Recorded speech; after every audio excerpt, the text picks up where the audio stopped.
Então, meu irmão, essa liturgia, nessa terça-feira, ela começa nos questionando sobre o fato da Eucaristia, sobre estarmos recebendo a Eucaristia, e nesse tempo de pandemia, nem sempre podemos recebê-la pelo sacramento participando da Santa Missa, recebemos o sacramento sem a participação da missa, e é lógico que esse sacramento que recebemos produz completo efeito sobre nós, porque é Jesus.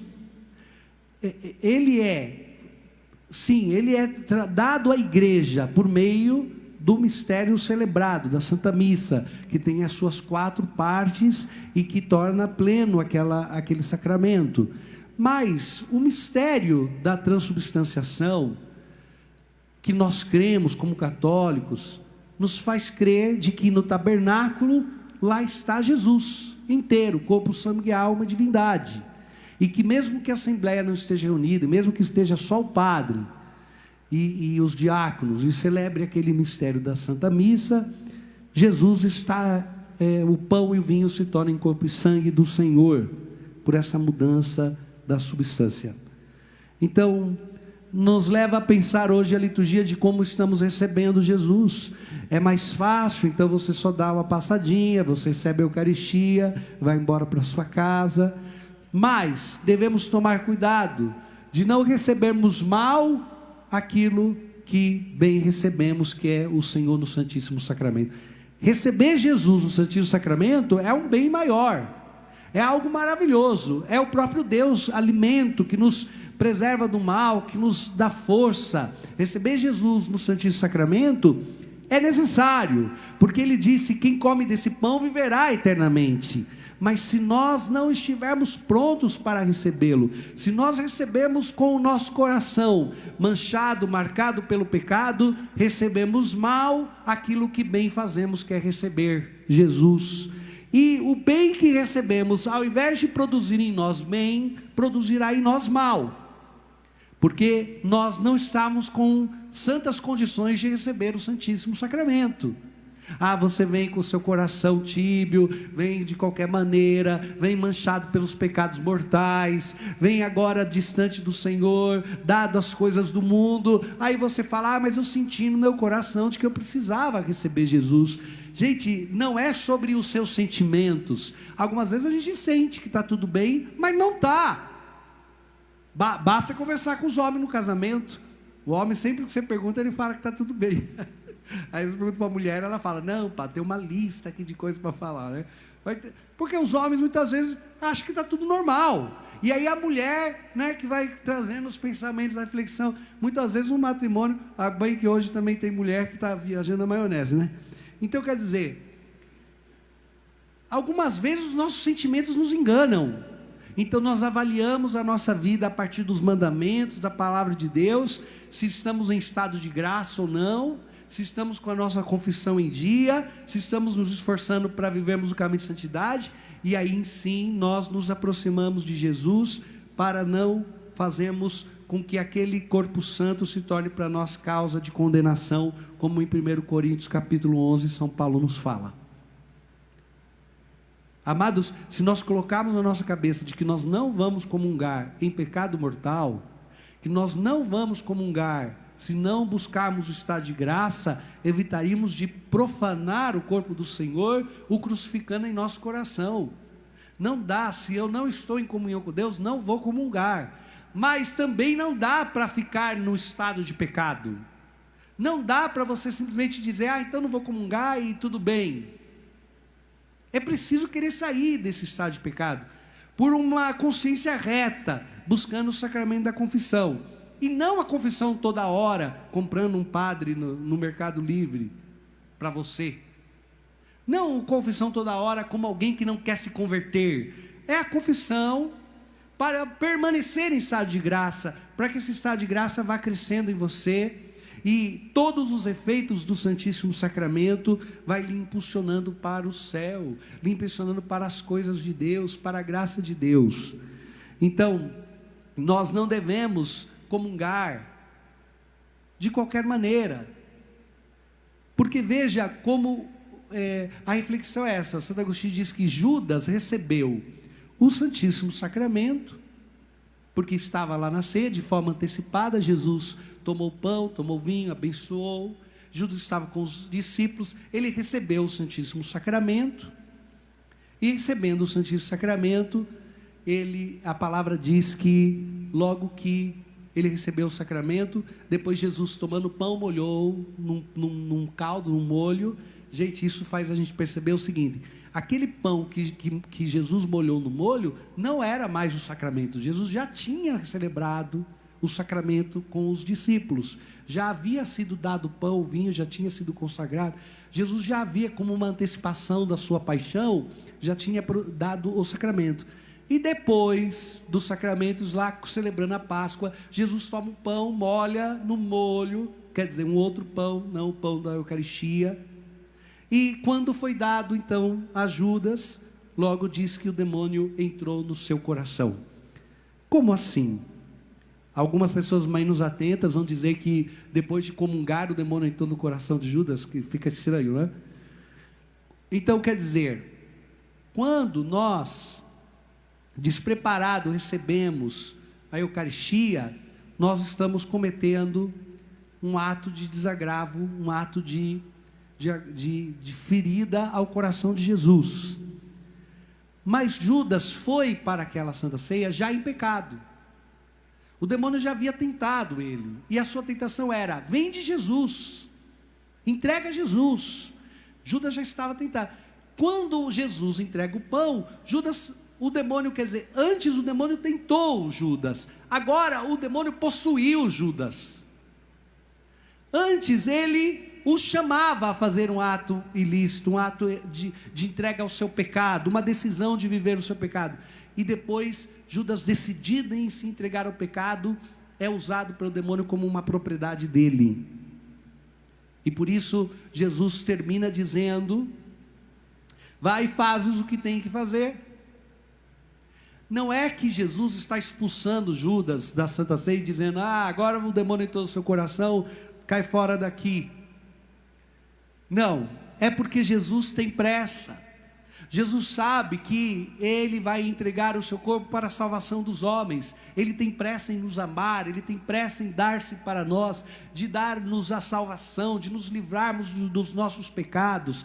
E a pressa que Jesus tem se revela através dessa palavra. A mesma entrega de Jesus, de amor para nós: eu tenho pressa, vai, faz o que tem que fazer. Eu tenho pressa de dar a minha vida, de salvar, de ser o Redentor, o Salvador.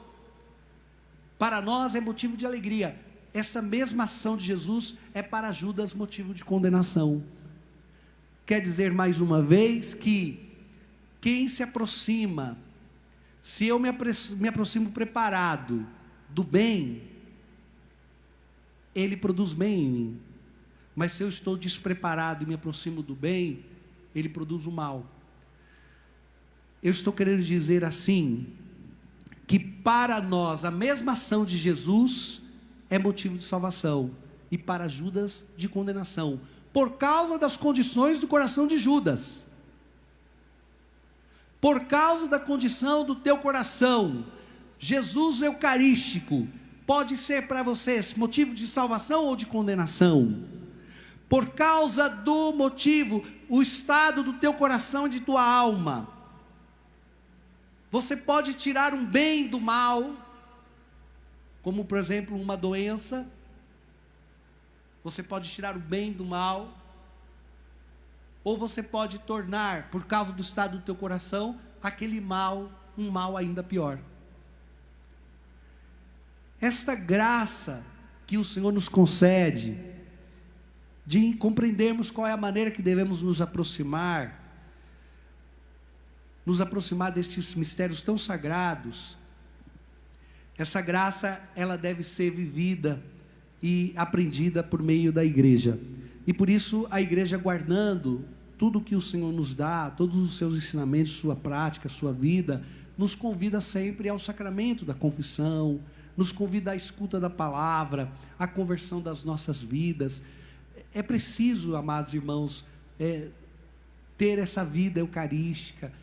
Como que nós vamos suportar os pesos da vida presente? Como participar de forma tão profunda desse mistério redentor, senão recebendo o Santíssimo Sacramento, senão promovendo aquilo que a igreja nos traz, né? Ajudando a igreja a continuar o seu caminho de evangelização. Nós precisamos, mas não de qualquer maneira. Mas não de qualquer maneira. É preciso que haja almas eucarísticas, é preciso que haja homens e mulheres decididos por viver a Eucaristia, a comunhão, mas não de qualquer jeito, em plena comunhão com o Senhor, em plena comunhão. Então, desejemos receber Jesus diariamente, mas recebê-lo em estado de graça. É preciso se comprometer com a vida de santidade. A Eucaristia não é um troféu, um prêmio. A Eucaristia não pode ser nos dada e não nos pertence como se fosse um alívio para a nossa consciência, como se fosse simplesmente um remédio que você indiferentemente pode tomar a hora que quiser. É preciso preparar o teu coração, a tua alma. É preciso fugir de todas as ocasiões de pecado. Quantos de nós já recebemos Jesus em estado grave de pecado? Quantas comunhões em estado grave de pecado? E nem nos incomoda mais, nem incomoda a nossa mente, não incomoda o nosso coração. Quantos de nós estamos despreparados para receber as coisas boas que Deus nos manda? Quantos de nós estamos despreparados por falta da palavra, por falta da confissão, de também acolhermos as coisas más e transformá-las de tal maneira, pelo bem que reside em nós, pela graça que reside em nós, em um passo a mais, um degrau a mais nas virtudes, em direção ao reino dos céus. Por isso o Senhor Jesus nos chama à profunda conversão, nos chama a essa mudança de vida, nos chama a abandonarmos os nossos pecados. E Ele termina esse evangelho dizendo: Pai, agora é glorificado, agora chegou a tua hora. E sobre essa glória, nós podemos dizer assim, não é a glória do mundo. Quer dizer, Jesus está próximo de ser traído, de ser flagelado, de ser maltratado, coroado, levado à cruz, e porque se aproxima o seu sofrimento humano, Ele diz: a glória, agora chegou a hora do Filho ser glorificado, agora o Pai será glorificado no Filho. Que glória é essa? Sofrer? Que glória é essa? Ir para a cruz, ser humilhado? Que glória é essa que tão diferente das glórias humanas? Não é essa a glória do mundo, a glória de Deus é outra. A glória de Deus é cumprir a vontade do Pai. Que fantástico, que coisa admirável, a maneira com que o Senhor Jesus nos mostra a profundidade das coisas do céu, das coisas do alto. A glória da cruz não pode ser compreendida por aqueles que amam o mundo e que estão com seu coração prisioneiros do pecado. Lembremos, amados irmãos, desta antecipação que as palavras de Jesus também nos trazem, quando diz: a glória, agora o Filho, agora o Pai será glorificado pelo Filho. A antecipação de sua ressurreição. Jesus não olha para a cruz e vê a dor e o fracasso e o preço alto a ser pago. Jesus olha para a cruz e vê a vitória de Deus sobre a morte, e vê que o seu sangue, sua carne crucificada, abrirá para nós as portas do paraíso. Ainda mais diz Santo Agostinho, que quando Jesus diz agora o Filho do Homem será glorificado, o Pai será glorificado, Jesus está querendo dizer: saiu do meio de nós o traidor. Eu achei fortíssimo esse pensamento do santo. Diz que os discípulos estavam todos em estado de graça, e somente Judas estava em pecado, em estado de pecado, e que já tinha decidido pelo pecado. E quando então Judas levanta e sai para trair Jesus, para entregar Jesus, para vender Jesus, Jesus diz: agora o Pai é glorificado, porque agora nós estamos num povo cheio da graça de Deus. Nós estamos aqui entre nós que estamos na santidade, estamos entre nós que estamos em plena comunhão com o Pai. É esse o povo que glorifica o Pai, um povo santo. Que bom, saiu o traidor. Que bom, saiu do meio de nós aquele que não se decide pelas coisas de Deus, e ficam aqueles que se deixaram purificar pela palavra do Senhor. Acho fortíssimo esse pensamento, pensar que os nossos pecados, ofendem o coração de Jesus a ponto de negar a presença desse reino no meio dos homens.